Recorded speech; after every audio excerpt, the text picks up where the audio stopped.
Hey, 2600 here with... I thought your name was Gerard. Oh, fuck. Okay, count to 5. Hey, Gerard here with my good friend. Hey folks, this is Nick. How you doing? And today, for episode 27, we're going to be... And I can't believe I forgot the name. What's the name, Nick? It's the year in review. It's the year in review episode. We're going to sit back, take a look back on 2014, talk about some of the crazy projects we did this year, talk about why we went silent for a little over a month with the podcast. And it's because we had a huge project that we worked on for the video game magazine Edge. We also discuss our some of our favorite games of the year, both console and arcade, any arcade surprises, and we talk about when we got a chance to be on the podcast Drunk on Disney with Guy Hutchinson, Bart Scott, and the illustrious Dana Snyder, aka The Alchemist, aka Master Shake. And the Krampus. And the Krampus. Oh my god. That was so funny. Like, holy shit, I think that's Dana. And he was like, yes, that was me. And that was like 6 hours of makeup. Holy crap, yeah. And we also want to welcome, for any of you first-time listeners, hopefully almost forgot. All said as well, this will be the first episode of the podcast that will be on YouTube. If you like it, we'll keep uploading more along with the other weekly videos that we usually do. So, let's get into it with episode 27, the year in review of the Arcade Hunters podcast. Come along the ride. Enjoy. Alright, hello everybody. For the very first time over on the YouTube channel and throughout all the podcasting lands of ours, welcome to episode 27 of the Arcade Hunters podcast. I'm one of your hosts, Nick, and with me as always is my good pal from up in New Hampshire, Mr. Gerard. Say hello to all the folks out there. Hello all the folks out there. Yeah, people are probably looking at this going, 27? Like, they've done 27 of these? Yeah, the YouTube viewers. Because this will be the first. I just keep cutting you off. I just want to say we did this originally when we first did our podcast years and years and years ago, when it was gabbing with the Arcade Hunters. We couldn't find a hosting site, so we just put the first one up on YouTube with a static image. You're wrong. It's on Blip. Oh, it's on Blip? I looked it up, and it's from 2009. Gabbing with the Arcade Hunters. It's not YouTube? Nope, it never made it to YouTube. We have a couple of videos that never made it to YouTube. Somehow iTunes, when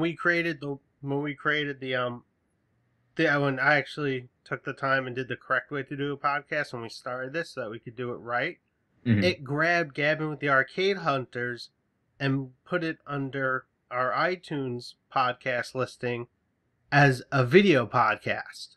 Huh? For whatever reason. So I thought it's a static image. It's a video podcast. Yeah. I thought they pulled it from YouTube. Wow, they pulled that shit from Blip.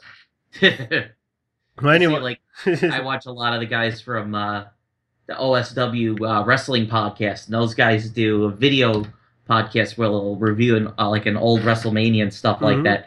And that is a real video podcast because you're watching the pay-per-view, footage along with them talking about it, which is one of we were just discussing off air about how long the video should be, because you see a lot of folks are putting up some really long, really in-depth content, and we were just remembering when we started putting up videos on YouTube, people are saying if it's over 5 minutes long, I don't watch it. Yep. Then you got This is back in the infamy of YouTube when it was brand not infamy, new. Infancy. Infancy. Yeah, infancy. Yeah. Way to correct me. Yep, you're right. The infancy of infamy. The fuck was I thinking? Yeah, the infancy of YouTube.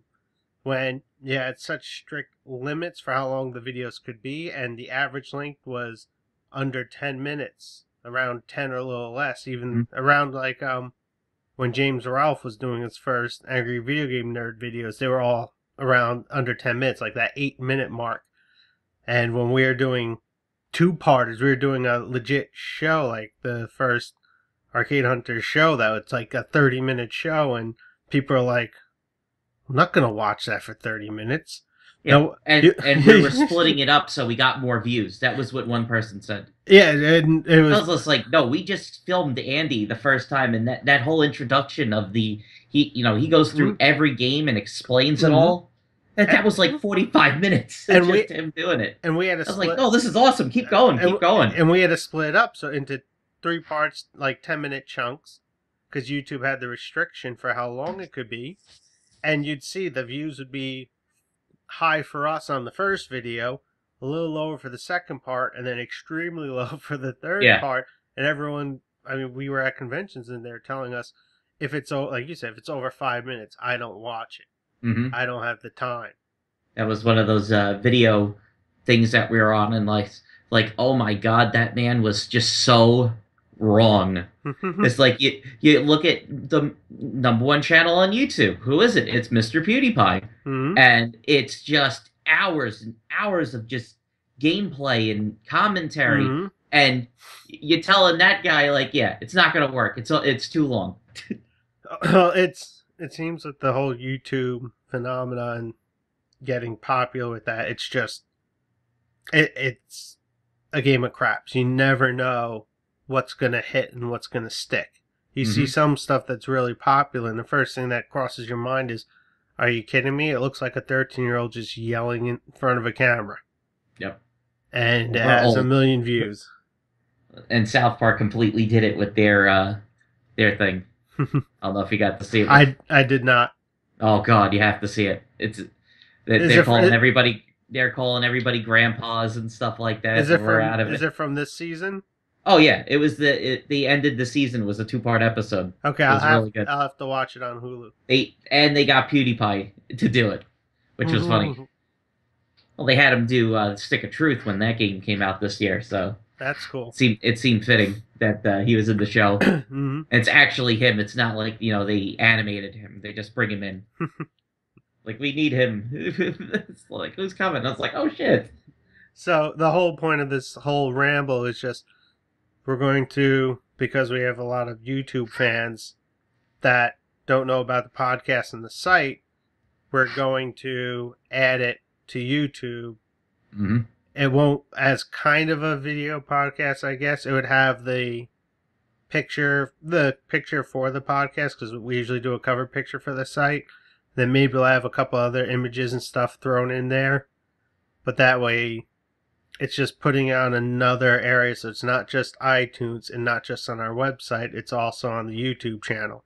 Because I swear, I think we have 3 separate groups of fans. We have fans on the Twitter, fans on the YouTube, and fans on the website. And very few are on all 3, it seems. Exactly. It's like you have to try to get them all together. There's, I bet there's people like that are watching this on YouTube like, you guys had a website? It's like, yeah, we have a website. Why do you think I say thearcadehunters.com? And it's not just used to aggregate the videos and stuff like that. And I'm completely guilty of that too. Like, I've been watching The Gaming Historian. Yeah, Norm's videos on YouTube. I've never been to his website. Well, that was a whole different ball of wax. I'm not going to get into that on the air. I'll have to tell you later. Or like Classic Gaming. Classic Game Room. Classic Game Room. Yeah, yep. Classic Game Room. Duh. Good guy. I've been watching. Mark's good people. Oh yeah, no, I know. I've been watching a lot of his videos, and I don't go to the site as much as I go to YouTube, and the reason I'm going to YouTube is I'm watching the back catalog of all the old videos organized, and I usually watch them on my phone when I'm on the shitter. So, it's Classic Game Room. Perfect when you're on the shitter. It's very easy to pull it up on the iPhone right off of YouTube as opposed to from the website. Yeah. Whereas, but some of the other folks' websites are just pathetic when you go onto it. Like, we got our John over at Gamester81. You go onto his website, like, I made an account on his forums, and oh my god, the forums are just, please, John, watch my video, please, I want to be loved. I was like, oh my god, there's like no one on here like trying to be a part of the community. Everybody's just like, watch my video, watch it, watch it. It's everybody's just like, hey man, that's a great game. Oh, by the way, did you know I reviewed that on my Let's Play channel? You can watch it here. You know, it's a 3-part miniseries, and I played the game in 20 minutes. I was like I don't care. It's almost like those crappy old spam emails you used to get on AOL, where it literally start off with like, "Hey, haven't talked to you in a while. How are the kids? Oh, remember that problem with erectile dysfunction I've been having? I found this great pill. I figured you'd enjoy it too." Everybody's just a bunch of Viagra peddlers online. It's just now it's just gaming videos and stuff like that. And it's like, not saying that some of the people don't put hard work and effort into it, but I mean, just attempt to be a part of the community when you sign up for our message forums. Yeah, back when we did the Press Start website and the Press Start webcomic, that was terrible. Our good friend Yusuf, there were 4 of us, and we were trying to divide up jobs when we first started off. Not like jobs, but different things. Like Nick was the main PR person. Yusuf was going to be the second PR person. So Yusuf proceeded to go on sign up for message boards to plug the comic. But he didn't go become a part of the conversation. He just random message bomb. Oh, yeah. And even message bomb pre-existing messages. Someone would be talking about like the newest Zelda game, and he'd just post a comment just jumping right in and being like, if you like Zelda, check out our blah blah blah blah. I was like, what? I said, Yusuf, you're fired. Get out of here.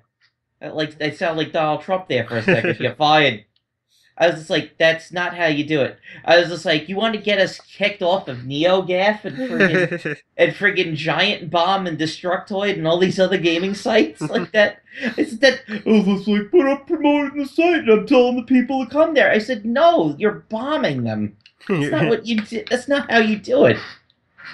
You gotta become a member and talk and communicate before you just start plugging something. Yeah, because otherwise it comes off as like a beggar. Yeah. I said, that's called e-begging. Yep. And like other sites, you know, I've been on like NeoGeo.com for years. I have the link. Like, you look like who gets like the highest percentage of clicks, and it's NeoGeo.com because they see the banner. And they go, oh, I wonder what Nick's been doing. And they click on it, and they look at a video or two. So, but that kind of like leads us up into what happened, because we're doing our year-end review. Yep, our year. I was just going to say, episode 27, our year-end review. Yes. And that's all I wanted to say.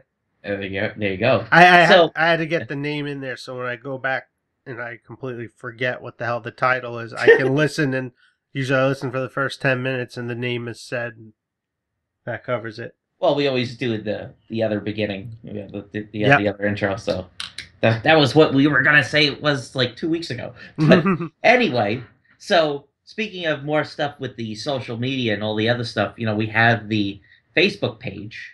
Mm-hmm. So we're on. I hate how Facebook is laid out, but like that's pretty much like what everybody says. So Facebook, I get a private message on Facebook, and it's what I hate on. You can't see it when you're on. Oh, you're jumping right into the biggest thing. Oh yeah, I'm gonna go right. I'm going right for that. Okay. Because here's the thing: people have such fucking low attention spans that they're probably already clicked off of it.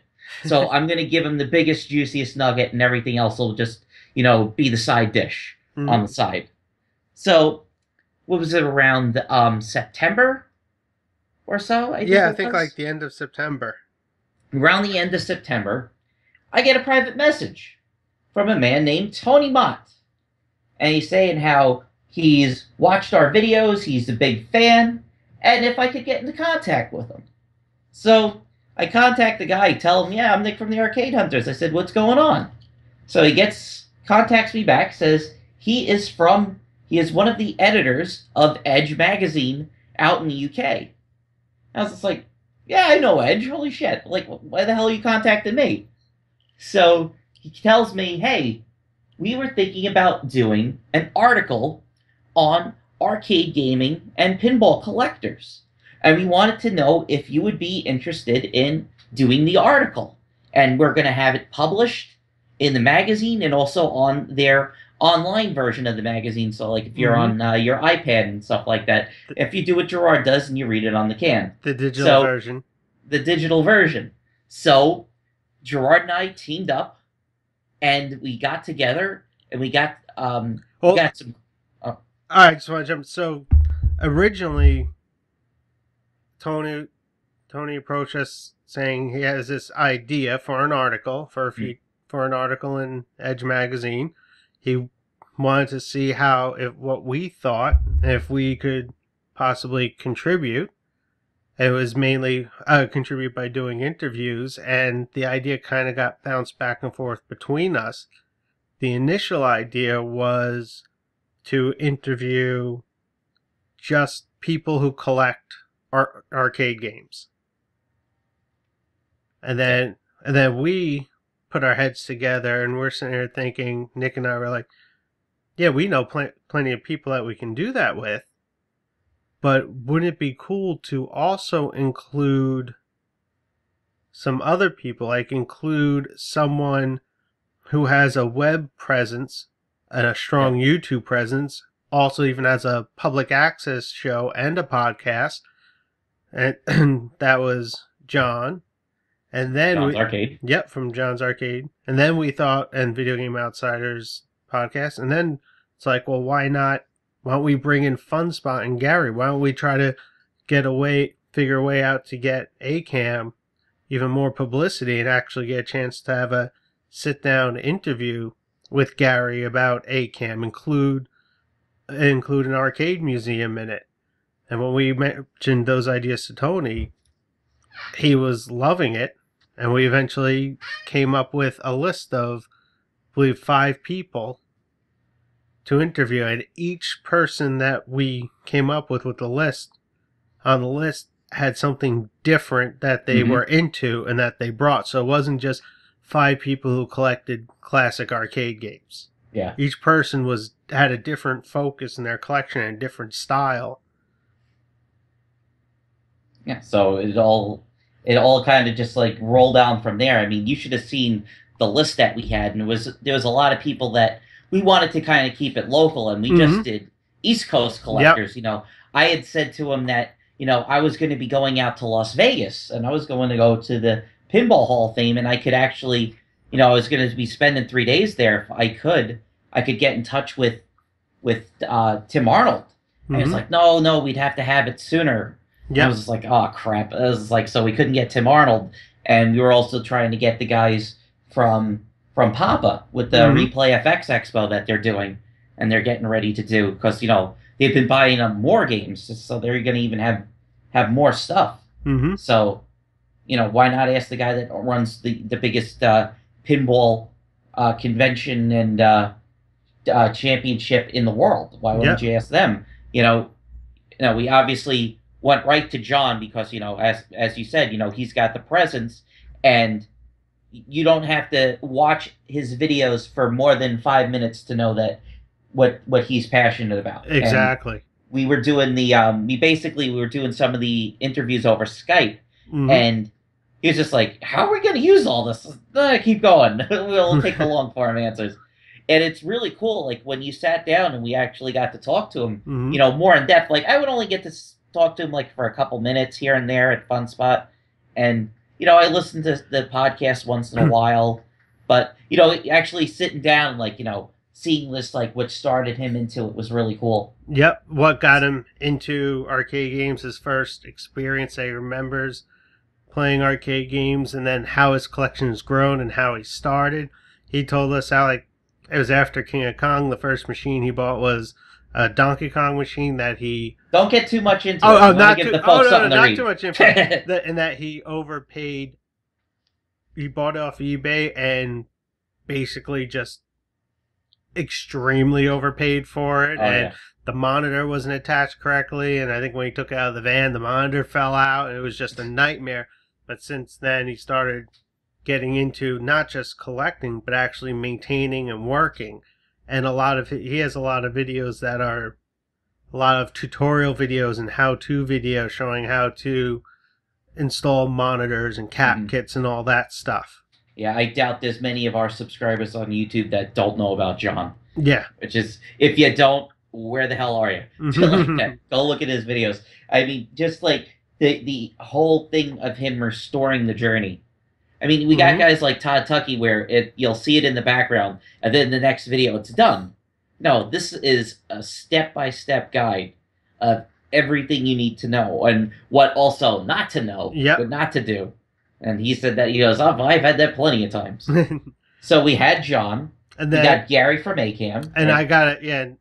I actually went to ACAM and sat down and did the interview with Gary. We did it in the back room. And holy crap, we've always known Gary's an extremely passionate person about classic arcade games and the history of them and restoring them and keeping them alive and viable for people. But the wealth of information that I got from him during the interview, I mean, it was easily the longest one. I think we talked, I think it was like for over an hour.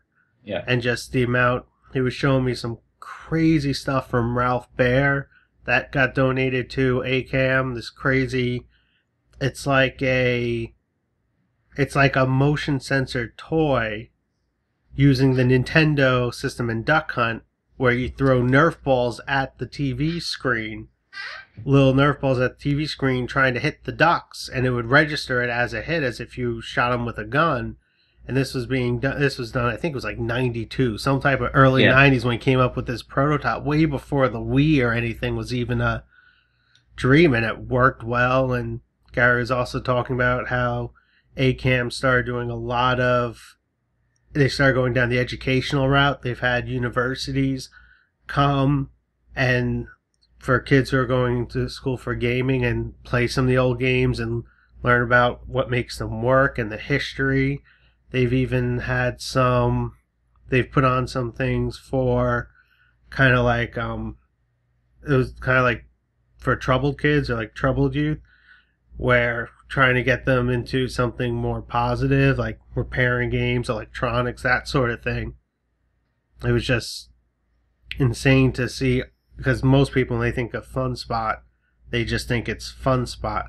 It's that one from King of Kong. Yeah, but ACAM is a completely separate entity from Fun Spot. The American Classic Arcade Museum is something that's completely separate.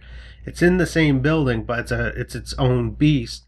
And just hearing about all this stuff that ACAM has been doing, and I find it, I mean, not funny, but I find it, I don't know how to put in words, but inspiring. It's definitely inspiring. But finding out about like working with universities, the educational piece that they're doing, that's not plastered all over like their website. They're not like Gary and the rest of the people at ACAM are not like, hey, look at all this good stuff we're doing. It's just like, oh, we want to do this, we're going to do it.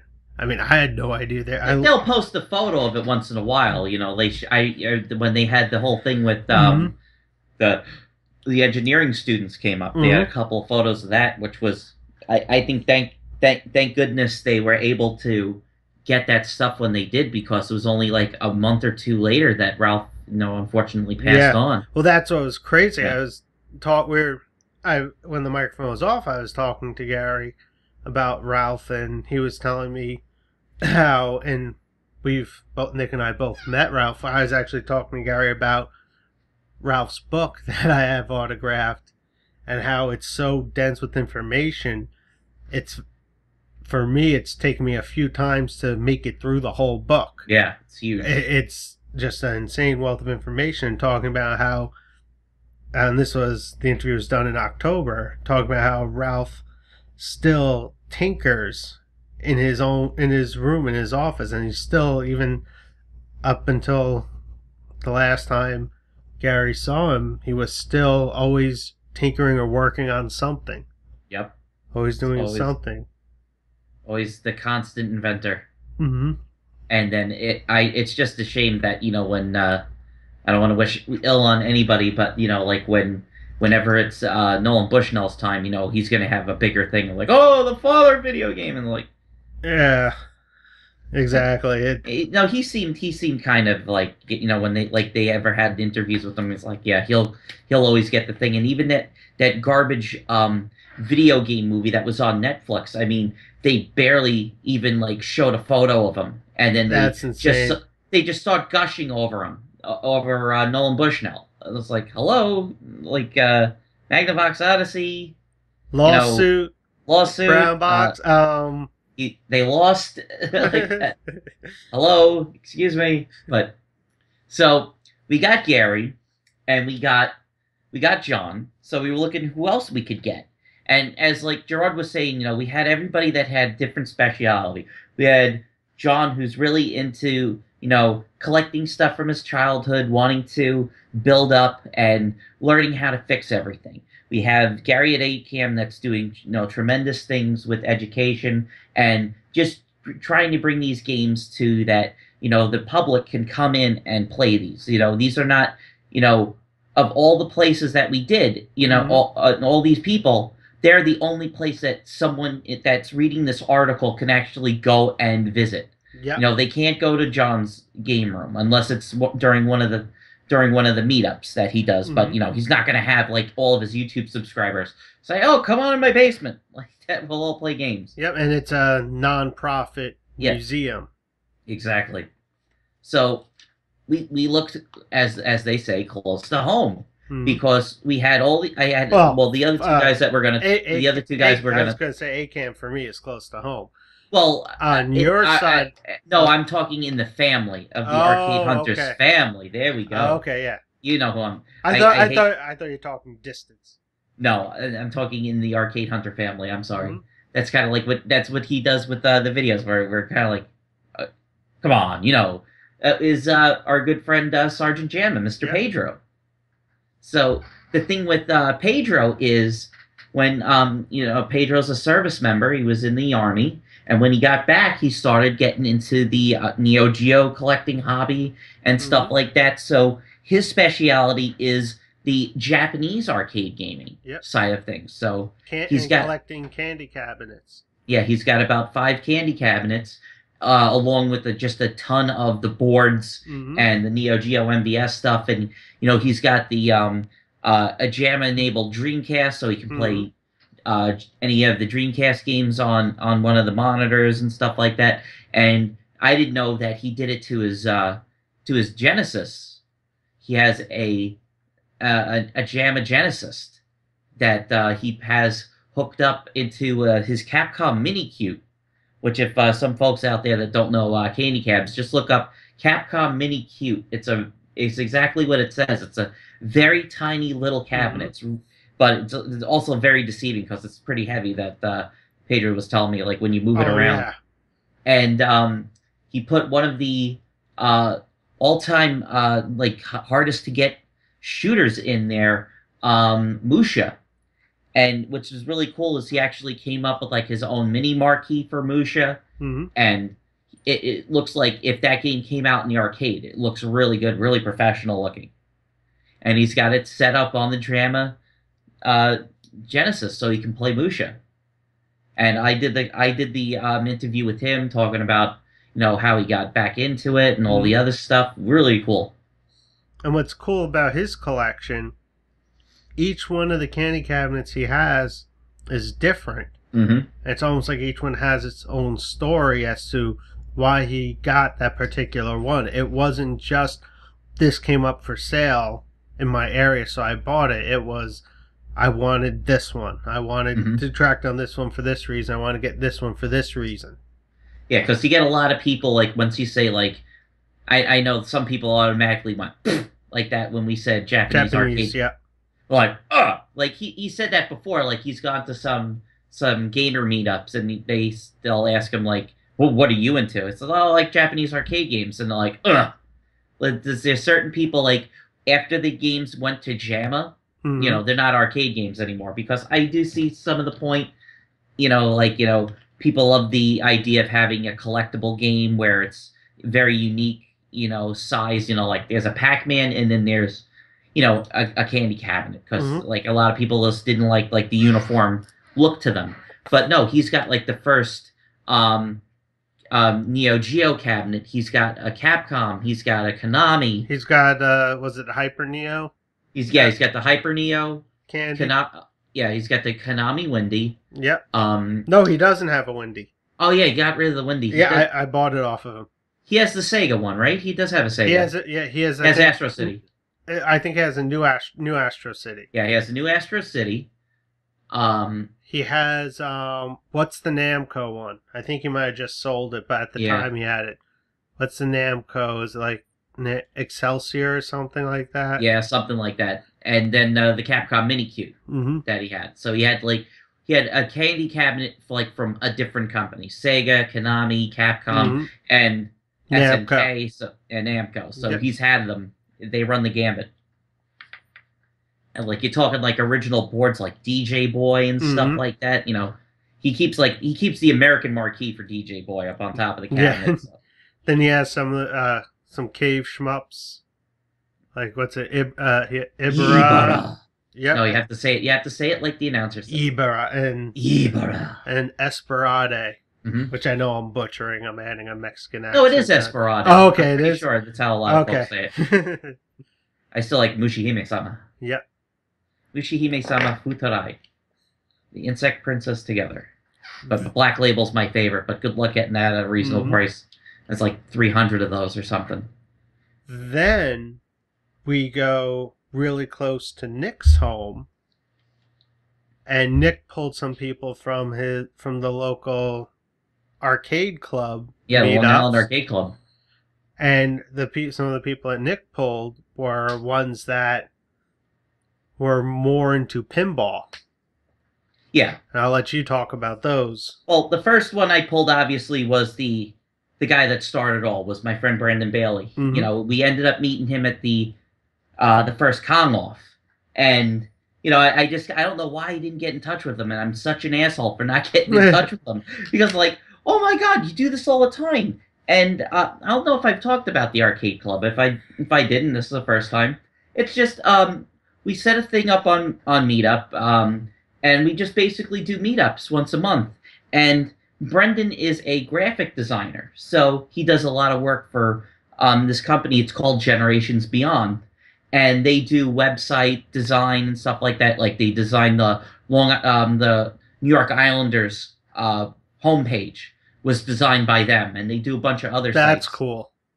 So they have a giant office, and there's only a few people that work there, so they knew that Brendan was a big pinball and arcade game guy.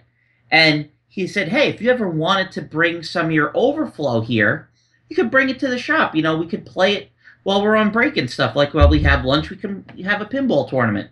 And he said it's great to break the ice because there was one guy that he does paving stones. He polishes outside, by your pool, by your deck. And the guy looks over at the games and goes, yeah, I got that Addams Family game. He goes, you have the Addams Family? He goes, yeah. And he'll just go, I'll give you $4,000 for it. And the guy goes, okay. Like that. So, that's how he gets games. I mean, he's the luckiest guy I know because downstairs from where the office is, this just happened recently. This wasn't in the interview. There's a guy that runs a party DJ. And this guy had just bought out another DJ guy that stopped doing it. He sold off all the furniture. And for some reason in the furniture was a Monopoly pinball machine. He got the Monopoly pinball machine for $450. Holy crap. I mean, I was going to say, I'm not a fan of Monopoly pinball, but I would get one at that price. Yeah, the first and last Stern pinball machine at Fun Spot, I always like to say. Because it was just that they got a lemon, unfortunately. So, I mean, the thing looked like, I think Monopoly came out in 2002, 2001. I don't think it had been serviced since 2003. It was disgusting. And he cleaned it up, got it really working good, and I think he sold it for $2,000. So, we had, his whole story of how he got started, his dad got him his first machine and stuff like that. All the stuff with the arcade club and stuff like that. And then we went over to one of my good buddies, Dave, from just a few towns away. And my God, if you want to see like one of the best pound for pound pinball collections of, just, very small collection. We're not talking about like, the Papa size guys and stuff like that, that have like a warehouse full of just like, a basement of great 90s and 80s pinball machines. Dave's your guy. And like talk with him about his stuff, like just like the stuff that he loves. He got his first game, he got a Knight Rider pinball machine that he had just gotten. Like, I think he paid like $250 for it or something like that. Something really insane. And that's how he learned. I mean, the guy learned through experience. And, a lot of stuff is from going to pinball shows like the Allentown Pin Fest. Like, he got the 2 Capcom games. He's got a Pinball Magic and one of my favorites, Break Shot. One guy was selling both of them, and he bought them out as a package deal. So he's got both of them. And then he was just telling me, he goes, yeah, I got it upstairs in the garage. I got a Robotron for free. He goes, what do you mean? He said, my brother or his cousin calls him up and goes, hey, Dave. Goes, what time do you get off of work? And goes, 6:30. You're going to want to go to blah, blah, blah, blah, blah. It's like, that's right around the corner. He goes, yeah, there's an arcade game in the trash. So he goes over there with this truck. It's a freaking Robotron that these people must have had in their house, and they just threw it out. So he puts it in the flatbed truck, calls up one of the other guys, Mike, that I wish we could have got on in the interview, but we weren't able to get because Mike is not only, he's the biggest Nintendo fan that I know, to the point that he owns every NES game except for Little Samson and the NWC 1990 World Championships. He owns almost, basically the whole NES run. And he's got downstairs in his basement all of the Nintendo cabinets, minus the double screen ones, just because they won't fit. Yeah. And it's just like, they fixed it up, and they took the board out to get fixed. I think like it'll probably cost them like $300 to get everything fixed, but they got everything back up and running. I haven't talked to them since, but they're excited to see what's coming out. So that's what that project caused us to go basically silent for almost like a month or even a little longer. Yeah, we stopped doing the podcast for a while because it took getting in touch with the people, setting up times to meet, getting the interviews, everything together, bouncing the ideas back and forth with Tony through emails, and then I got all the audio and I did the transcribing of the interviews. And holy shit, I have such respect now for people who do any sort of transcribing, because that took forever. Yeah. Listening to it, typing it up, and then having to edit it, and then you have to be very careful because when you're transcribing, it's okay to edit out the ums and the repeated words, but you don't want to edit out the fact, anything that pertains to the interview. You don't want to step on anyone's toes by cutting something out. Yeah. So I did transcribe the whole thing. I had to read up. I forgot what website. It's from some journalism school, a university, had a web page about how to transcribe interviews for like a magazine. I was using that to proofread it, because if there's a change of thought, there's a dash and all this other. It took forever. Yeah. And I'm just glad we made it in on the deadline. Yeah. That was bad. I was like, oh shit, are we going to be able to get this done for the guy? Because I was leaving to go to friggin' Vegas, and I was like, I'm not going to be able to do anything. It's like, I got to get everything done. Like, I did everything like within like a week and a half that I had to get everybody to come in. And the interview with Gary from the American Classic Arcade Museum, ACAM, his transcribed ended up being, I think, like 12 pages long. Yeah. And some of that was my fault, because Tony gave us a list of questions to ask everyone. and he also gave us permission to ask further questions to expand upon it and to edit the list. So we went through the questions and we added our own. We altered some of them and added some information to the questions. And Tony said, "Go for it." And I was just so curious and intrigued with what Gary was saying that I kept asking follow-up questions. So that could just be its own article. Yeah, right yeah, exactly. Because he started talking about he started talking about mentioned death rates. I started asking further questions about death rates. Where did it come from? How did they get it? And it was just like opening up a can of worms, but in a good way. The stories that he was telling me about that cabinet and how basically just like completely fell apart, and it was it was just in such poor condition, but it was the only yellow death race that he's ever seen in his life. Yeah, I've never seen, like, I've shown people have seen the photos of it and go, wait a minute, that game was black and white. There was never a yellow one. I was like, that's the way it came from there. So And unless someone worked at Exity, that would come up and said, yeah, there was like one that they made that was yellow. And I believe, if I remember correctly, I think it was Rich from This Old Game was in the area at Fun Spot. I think it was either after or before one of the tournaments one year.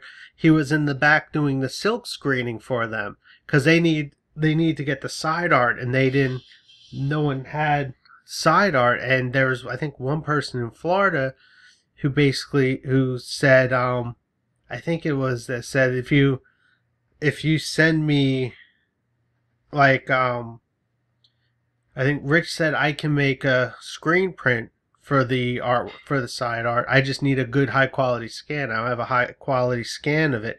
And then there was someone down in Florida who said, if you get me I think it was the side panel with the old beat up artwork, I could scan it in. I could scan it and send it to Rich, and it went basically all around the country almost. Oh, yeah. Just to make it happen. Yeah, you can see it on, I'm pretty sure it's still on their website. I know Rich might still have it over on This Old Game. It just pisses me off because he makes the T-shirts that it goes to the museum. It's only like medium and large. I was like, come on, you've gone to the tournament. You see that most of us are XL and above. Come on, make some bigger shirts. But I love This Old Game stuff. I mean, I got a lot of this. I got to get the Joust shirt from them, or the Sinistar one. I have the Moon Patrol. But the project for Edge was a huge one. Something that I never thought I'd be asked to do in a million years. I mean, we've done work for smaller independent magazines. You can call them more like underground magazines or like fanzines, stuff like that. Yeah. But this is, to me, I would say Edge is one of the top 3 gaming magazines still around. Yeah, we got Edge, Retro Gamer, a bunch of... I mean, as far as big name brand, but they're bigger than Retro Gamer because it's like you have Game Informer, you have Edge, and isn't there... Is EGM still around? Yeah, exactly. Yeah. So it's just like, holy shit, this isn't like a small collector magazine. I mean, like, once he said Edge magazine, I was like, I gotta look up and see if this guy's legit. I feel like this guy's just yanking my crank. Like, this isn't real. Why are you contacting me? First thing I did was I looked up the name. I looked up with Edge. I found it on I think it's Future Publishing or whatever's the publishing company, and I remember sending it to you, Nick, and going, "This is legit." I was like, wow. I was like, yeah, I think we're gonna contact this guy back. So for the folks out there that have listened, then you want to know when you're going to be able to get your eyes onto all this stuff. So we heard back from Tony. January 15th is the online version. Now, according to Tony... I thought January 15th was both. Oh, then it's both. There we go. We got both now. I'll look in the email. Well, I'll just say for the online version. For sure, because there's going to be the 2 versions. The issue will be out January 15th. Yes. So January 15th is when you'll be able to get your hands on it. and the print version, Tony told us obviously because what Gerard just said about basically Gary could fill up the whole magazine by himself Mm-hmm. with just all of the information that he's got. So if you get the print version, it's going to be a little bit shorter versions of it. They're going to have the interviews trimmed down. It sounds like it's going to be an article about people dedicated to collecting arcade games, and they're going to be pulling interviews and quotes and stuff like that from the interviews for the article and putting them in the article. But then it sounds like for the digital version, because with print, there's a price limit you have to be on, and it costs money to print each page, and usually you have a cap of how many pages you want to put in the magazine before it ends up just it's no longer cost effective. Oh yeah. So the digital one sounds like it's going to have all the interviews in full in it. Yep. In it, because with a digital magazine there is no limit. It's a file size. I would just have loved to have seen them like he drops like the rough edit on his publisher's desk and like what the hell did you do? Oh, and we forgot the other thing. We were also in charge of pictures. Oh yeah, we got the brand new camera. Yeah, we had to take pictures. We got we got pictures from the collectors who we couldn't go to their house to take pictures. But I know I spent. Oh, John's are awesome. Wait till you see John. Oh God, yeah. Because he was just putting. He was just like every other day he was contacting me. He goes, Nick, I need to ask you, but can you just get this photo in? I was just like, and then it was just like, they're like, God damn it, John, leave me alone. And then you open up the photo and go, oh shit, yeah. Like that. We gotta send that to Tony. It's like God damn it, leave me alone. And I was like, oh my God, that looks awesome. Like that, I gotta put that in. Because he sent us a photo of everything that he had in the basement, and it's just like, he goes, no, I changed the order around. It looks so much better. And I was like, wow, that's a lot better. And the best part is when John takes pictures, he's just like me. When I take pictures, I take a ton, an insane amount, and then later I go through. I'll mess with filters and stuff. Then later I'll go through and I'll compare them and pick out the top bunch. So he would create a zip file filled to the brim with pictures. And then I would go through, and there are a couple that he would be like, make sure you include this one, that would get included. Then I'd go through and pick the ones that at the high resolution on the screen were the clearest and would be the best for a print magazine.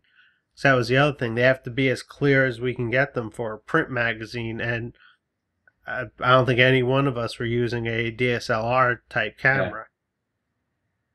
Not in the cards. Not in the cards for that. So how long did we go on for that? I feel like that was like 45 minutes. But there is at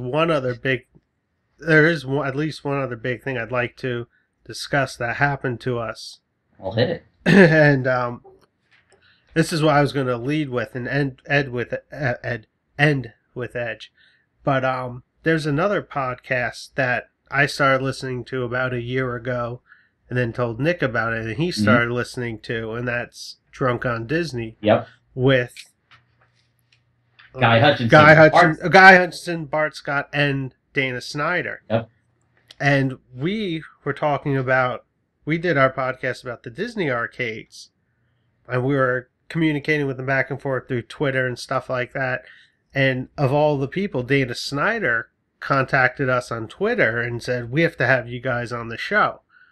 So here we go, Nick and I getting interviewed by Master Shake. Yep. Getting asked the 10 Disney questions about Disney parks. What's your favorite ride? Which character would you get drunk with? And just insane. I'm so upset I didn't say get drunk with Walt Disney himself. Yeah. That was such a great answer. Yeah. He is a character. But I mean, I'm sitting there, a huge fan of Aqua Teen Hunger Force, huge fan of Guy Hutchinson and Bart Scott for the podcast and the other podcasts they do, and Bart's, I was just got to say Bart and Bart's hilarious. Ears of Steel. Ears of Steel, the real man's guide to Walt Disney World. there's a whole chapter. Like, if you thought we went on long for talking about Gary, there's a whole chapter just dedicated to bathrooms Yep. in it.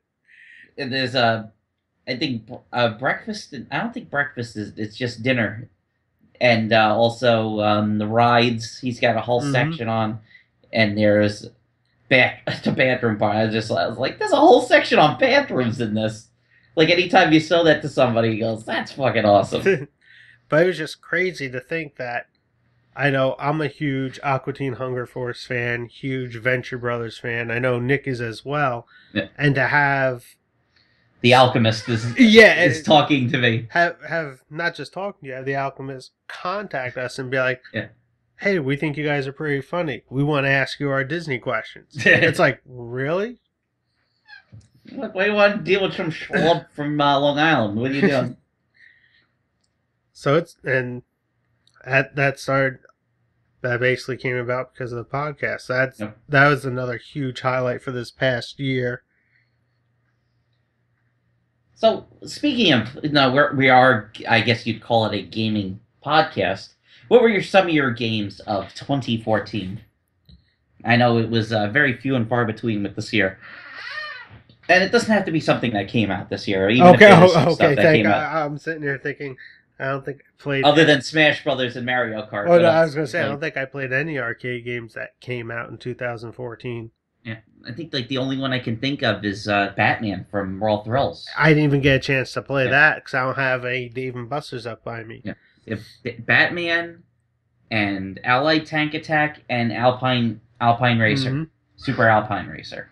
I played it over in Las Vegas, and the thing I have to say about all those games are they're way too short. Or I don't know if it's just the way the friggin' arcade is set. I mean, like, you play Batman, and it's just like, I love the attention to detail. They got every car, literally almost every car in the Batman universe. I mean, you get to use the one from Batman the Animated Series from the George Barrows car from the original 1966 Batman. I mean, it's got everything but, like, like the tumbler and stuff like that. It's awesome. But, I mean, the game, it just goes, like, you get 3 screens per villain. You make it to, like, halfway in the second screen, you're dead by, like, some guy shooting an Uzi at the Batmobile. Like, that's going to stop a Batmobile. That game's definitely at the top of my list of must-play 2014 games. Honestly, the arcade game that I've played the most this year has to be Golden Axe. Yep. Which is a game I currently have in my Windy cab right now. Very nice. And I've just been playing. I haven't played it in probably a month because I've been so busy. But before then, almost I'd say 3 or 4 times a week I'd pop in and play through it. And I was getting to the point where I can on 1 credit get up to right before the last boss. To Death Equals Adder. Right before Death Equals Adder. That's pretty darn good, I think, for that freaking game. You still even I got to watch the video that Johnny D from RetroWare did of the scoring system in that game. Oh yeah. And I figured out. I forgot it, but I knew the scoring system. I was getting the. I think my highest score was 99. Wow. % or like 98.9%, something like that. I got into I think it's the A double plus range. It's like you get points for like juggling them when they're dead and stuff like that. It's really weird. Yep, but that's the one I've been playing the most. The other one which I've been playing the most is the Japanese home port version of Splatterhouse. And I finally beat that fucker this year. It was in October. I was playing the game since I got the Japanese PC engine in August. That was one of the first games I got, and I've just been playing it and playing it and playing it until I finally beat it. And I have to say, the last boss is not that hard, but the stage, everything getting up to him, the worst is the stage before the last. After you basically, spoiler alert, after you kill your girlfriend, because she turns into a monster that the other monsters impregnated or injected her with, the doctor injected her or whatever, you jump into this hole and you're in like a like a living, breathing like cavity with these weird embryo gray things floating around that turn into these hopping things, and you have to fight this like it's like a heart thing at the end while all this crap is going at you. That is a bitch. Oh yeah. That took forever for me to get past. Not for cowards. Then the last stage was no big deal. Mm-hmm. But I'd have to say that and Golden Axe are the two my arcade games of the year that I played. And on the console and other side of things. Where at console it's easily Smash Brothers. Yes.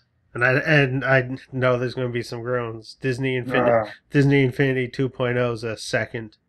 Well, you're allowed to like it. I just hate the whole thing of like, how dare you allowed to like that. I've got it recently. I've been obsessed playing with it. I like how they added skill trees and actually leveling the characters up. Mm-hmm. And it actually does something, not like the first point where it just gives you a spin in the toy box. Yeah. I'm just waiting for the Korra one to come out. I want the Tron ones. Mm-hmm. I like the details on the figures. The Amiibos are pretty cool too. Yep. Shit, I forgot to say I got back from Nintendo World, New York City yesterday. Oh my god, that place was packed. Absolutely insane. I thought, maybe I'll do another walkthrough tour because I did a walkthrough tour of Nintendo World during the Smash Brothers pre-launch, and basically everybody just yells at me for pronouncing Mario. Mario, or I'm sorry, Mario. Mario. Yes, I'm sorry. I get yelled at all the time. You try to tell people it's regional. It's like when if you go down south and soda becomes pop, or some places just say give me a Coke, even though they're drinking Mountain Dew. I'm telling you, like if you watch the Super Show, listen to how Captain Lou Albano says it, because he's a New Yorker, he's a native New Yorker, or I think he was born in. Or I know he was born in Italy, and I think he grew up in New York. And it's, hey, paisanos, it's the Super Mario Brothers Super Show, yeah. And then somebody goes, well, that's not canon. That's just a TV show. I was just like, shut the fuck up. It was on, the funniest thing was, it was on James Rolfe's video where he does, it's bullshit. Yeah. And he's talking about pronunciations. And I said, thank you so much for making this video, because only a week ago, I had someone comment on the video saying that they wanted to punch me in the throat over the way I pronounced Mario. I was just like, you know what I'm saying. And I've said, oh, fuck off. I don't care. I'm going to punch you in the throat. And that got me thinking about, like, when Metroid Prime came out, I was watching extended play on Tech TV. God rest its soul. Yeah. And Adam Sessler pronounced her name Samus Aran. And I'm thinking, have I been saying it wrong all this time? So I went on the worst place I could have asked was on IGN. And the friggin' message boards on there are a goddamn circus. So I said on there, I was watching the review, and I noticed he pronounced it, and I wrote it phonetically, Samus Aran. I always pronounced it Samus Aran. I've never heard the character's name pronounced outside of my circle of friends. Yeah. I was like, is there like a correct way to say the name? Because, it just sounded funny to me. And so people would chime in like, yeah, I noticed that too. I always said it the way that you pronounced it. And somebody else had like another weird way of saying it. And then some guy that just wants to stir the pot, goes, why are you harping on the way a guy pronounces something? You should take sympathy lessons. I was like, what? I just asked the question. Jesus, tap dancing Christ. What the hell?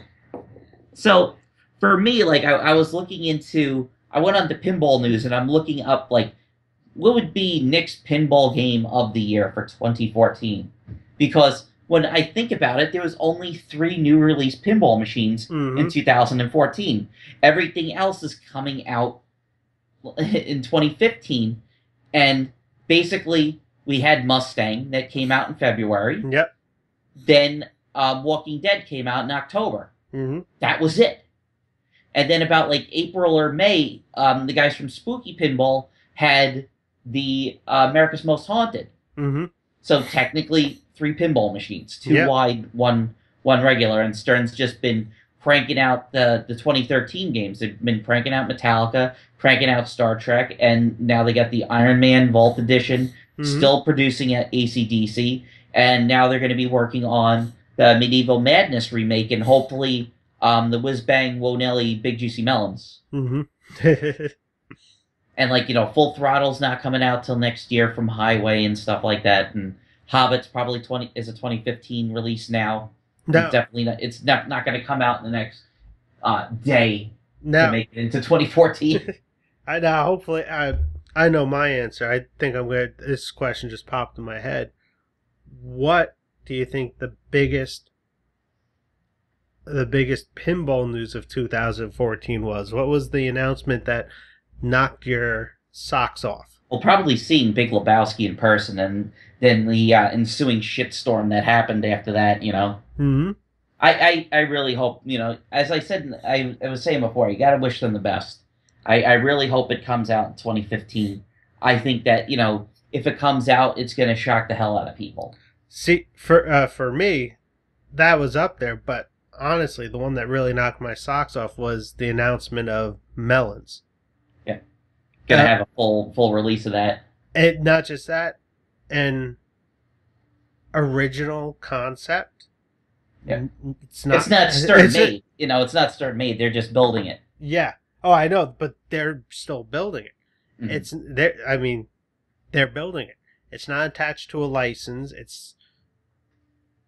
It's original. It's an original concept, and when you look at the artwork that they have, and the flyer and everything, it looks like something you would have seen out of Williams in the 90s. Well, not in the 90s. It's meant to look like another electromechanical game, Wonelli. I'm talking about the artwork. Oh, yeah. I'm talking about the artwork and the style. Yeah. Yeah, the play, no, but like just that back glass. When seeing that, it just reminds me of almost of pick a game from the 90s. Well, it's supposed to be more of the 70s, like Strikes and Spares with the giant woman with the big knockers holding the bowling balls and stuff like that. Well, the artwork with the shading and everything, that's what popped in my mind. No, I know. I see what you're saying. I like that it actually looks like a crate of stacked melons. Yeah, exactly. Rather than like a pinball legs. You're much more knowledgeable on pinball than me, but the 70s tables, that was the one where the artwork was overly sexualized. That's what they're doing. Yeah. It's called Big Juicy Melons right there. Exactly, yeah. So I could see that, but I was thinking of like the back glass of like Funhouse or Roadshow, that style of like the shading and and that's what popped in my mind seeing the melons. I didn't even make the connection of I knew it was over sexualized, but I didn't even think about all the 70s pinball tables, like you said, with the start getting like the weird shit. But when I think of it, like of the 3 games, and for as little that I played of it, of Walking Dead, Mustang, and the America's Most Haunted, I would say America's Most Haunted for my favorite new game of 2014. Because a completely original theme. It's got a lot of humor. The shots are good, and they're still working on the code now. And they showed Ben Heck is still working on the code. For a first time designer come out there and make a really cool, fun game, kudos to Ben for coming up with that. A lot of fun. And then on the Stern side, because as I've said a dozen times about the pinball machines, even though the game comes out a year, they can improve it a year from now, So we had Star Trek that came out in November, and Metallica that came out in the summer of 2013, but they recently got patched this year. And of those, definitely Star Trek, number 1. Because just the update that they put onto it, that 1.5 update, holy shit. They teased that for months. Yep. It was like 6 months that that was teased, with having Carl Urban playing it on the set of Supernatural. And oh my god, I can't wait to see that when they actually got an actor from the movie to do custom lines. Oh my god. It's so quaint. It's taking us back. And and then not only does like he knock it out of the park, Carl Urban doing all the lines and stuff like that, which just makes me want a new Judge Dredd table even more. Mm-hmm. They got John Trudeau back, and it's the guy that created the original Judge Dredd. I was like, shit, make Judge Dredd 2. I don't care if there is a sequel to the movie, and just have him do the voice. But my God, a lot of fun. I love that game. No, I already did the console side on one of my other websites. Mm-hmm. I love South Park: The Stick of Truth. I thought that was friggin' hilarious. It was like having another season of South Park. And really, the shit that they got away with in that game, absolutely unbelievable. I played through it twice, and I'm like, how the hell did they do that? Because like there's the joke that Trey had. He says, well, you get the weapon after you get to the abortion clinic level. And like, that's just him bullshitting. Like, no, there really is an abortion clinic level in the game. I was like, you sick son of a bitch. Haven't gotten to play it yet. I'm playing through the first one of Bayonetta 2. Mm-hmm. Playing through Bayonetta 1.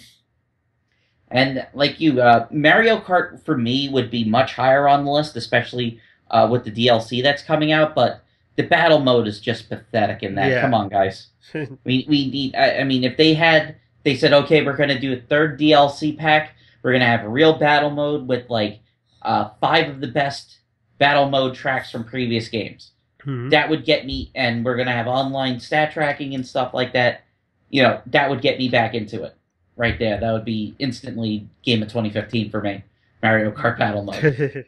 But until now, I mean, let's have everybody race around on the track in a circle and you never meet up with anybody. Mm-hmm. Or someone just goes and sits off on the course because they don't show up on the map. It's so stupid. No one even bothers with it. And then with arcade games, they just had racers. So yeah. I would say like the only game that doesn't end abruptly and actually gives you all your money is Super Alpine Racer. Mm-hmm. Because it was so great to see that again. And then on the other side, I would say Bandai or Namco Bandai's I keep getting it screwed up. The Bandai's first because Bandai Namco, I believe, is Mockstorm, the one that's in the cabinet, in the giant deluxe cabinet. It was really, really cool. I love the immersion that you get. It just sucks because it depends on where you play it. When I played it at Dave & Buster's, they give you a bonus mission where you get like 20 seconds, and every time you make a kill, you get 5 more seconds. Mm-hmm. And you have to keep going until a timer runs out, and it gets the planes get harder to target. And when I played it in Las Vegas, they turned that mode off. It's like, you son of a bitch. It's like you just want to get the people in, you want to get them out. Yep. What's it? Noah's Arcade. Yep. It's Xantar in that gelatinous cube. Yep. Every time you eat a chieftain, you ascend to the next level. But the beauty part is there is no chieftain, so they can never get to the next level. Oh. So stupid kids sit there, keep coughing up quarters. Now, Noah, what is the difference between Pac-Man and Ms. Pac-Man? Really? Well, she's got a bow on her head. I never knew that. I did not know that. Did you know? No. I was like, wow. He blows goats. I have proof. I love that movie. Mm-hmm. So, I think we're pretty good, right? That was. I think we've had our best year yet as far as projects and meeting people, and holy crap, we also have. I don't know if you noticed, we have a new review on iTunes. Ooh. We have a new review. Is it positive? Very positive. Ooh. It was a stellar review. Wow. Who did you pay off to do that, Gerard? I didn't pay anyone off. I have to go see that because I hardly ever look at the podcast. So let me just. We're gonna read it on the air. Give us a good review, and we'll read you on the air. So let's see. I keep going to the stupid app, and the app doesn't show the reviews. I have to search for it.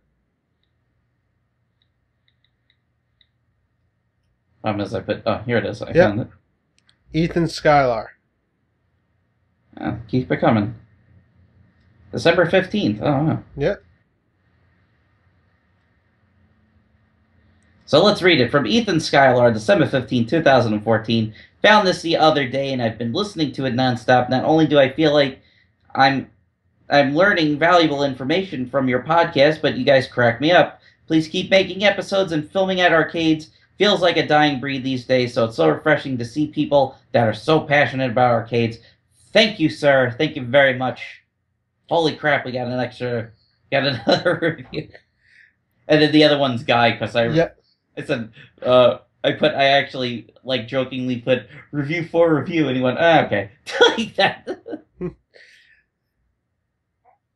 Now that we've read review on air, we've officially jumped the shark.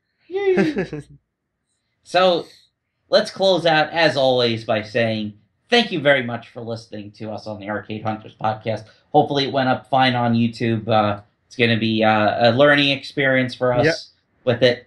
You know, trying to go through and putting in all the photos and stuff like that I want to put in. I just don't want to make it a static background. I'll probably stretch the whole thing and just put the stuff in on top of it.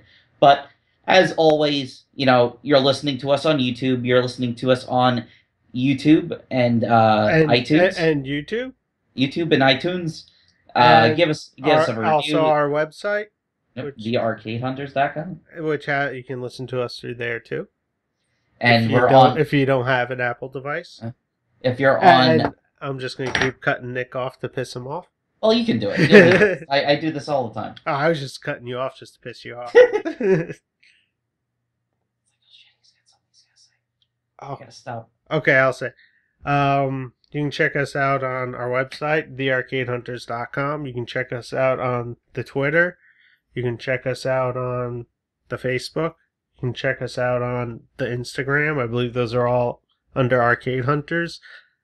You can listen to us on iTunes. You can listen to us for the fifth time YouTube. And I think that covers all the plugs. I forgot Tumblr. Oh, and Tumblr.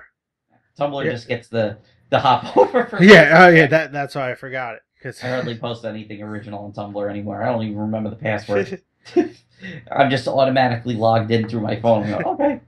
If you like what you hear, give us a review. The update for the podcast is sometime between Monday and Wednesday, usually.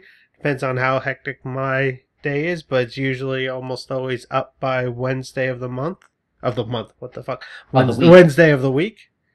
So Wednesdays are good days to check for a new episode. We will continue with the weekly podcast format like we used to do. I don't foresee any large breaks like last time. Oh yeah, that was awful. No trips coming up. Mm-hmm. And I usually have like a video. I try to do a video a week. If I don't have a video a month, then I'm really fucking slacking. And I'm just gonna start uploading a video every now and then because I have a bunch I'm sitting on. Yeah, we'll just figure. Guess what? You're uploading the next few. There you go. I'm taking a break. I actually got to make them all. I got all the raw files. I got to go through them. Well, I have a bunch of raw files I have to go through too. I think all the ones that are done got uploaded, but I'm just gonna start editing them and uploading them too. Why not? Instead of sitting on them. It seems like with the videos we don't really need to have a set schedule. Yeah. Because it's not like we have it's not like we have a website that we say updates every Monday and Wednesday or every such and such. But with the podcast, that's a weekly show that will always update. So, folks, there you have it. So, once again, thanks for listening, and we'll see you again next time here on the Arcade Hunters podcast. And here's looking forward to a good 2015. Actually, how about an awesome 2015 since our 2014 was great. Woohoo! Thanks for listening, folks. Talk to you later. Bye.